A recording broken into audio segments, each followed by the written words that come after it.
আমাকে যদি বলেন সড়ক দুর্ঘটনার 5টি কারণ আমার কাছে মনে হয়েছে, এত গবেষণার কোনো প্রয়োজন আছে বলে আমি মনে করি না।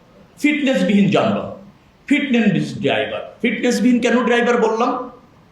তিনি হয়তো মেন্টালি ফিজিক্যালি ফিট আছেন কিনা, তিনি দক্ষ এবং যোগ্য কিনা।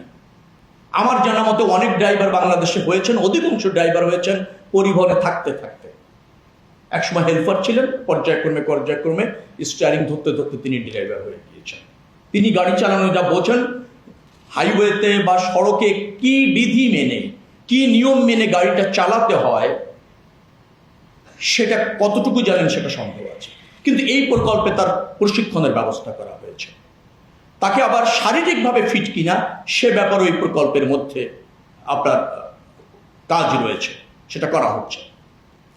আরেকটা হচ্ছে জনসচেতনতার অভাব। আমরা যখন সড়ক পার হই, বাজার এলাকায়, আমাদের হাইওয়ের পাশে অনেক বাজার আছে, স্কুল আছে, কলেজ আছে, সাময়িক বাজারও আছে, আবার ধরেন একেবারে বিদ্যমান বাজার আছে। আমরা জনগণ যারা হয়, রাস্তা পার হওয়ার সময় ডানে এবং বায়ে তাকে তিনি একটা মেজারমেন্ট করে ফেলেন যে যতটুকু দূরে গাড়িটা আছে তিনি নিরাপদে হয়তো দৌড় দিয়ে অথবা জোরে হেঁটে পার হয়ে যেতে পারবেন। এই মানসিকতা আমাদের জনগণের মধ্যে আছে।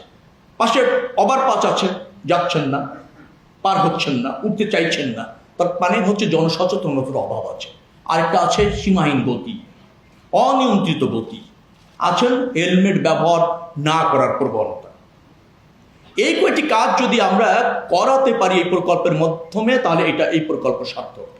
এবং আমাদের যে অঙ্গীকার রয়েছে 2030 সালের মধ্যে এই 5000-এর কাছাকাছি লোক প্রতি বছর জীবন দিচ্ছে, তা অর্ধেকে হ্রাস করা, তাহলে সেটা সম্ভব হবে। এই মুহূর্তে আমাদের প্রয়োজন রয়েছে একটা কম্প্রিহেনসিভ নিরাপদ সড়ক আইন, যেটা আমরা 2027 সালের ডিসেম্বরের মধ্যে করতে চাই।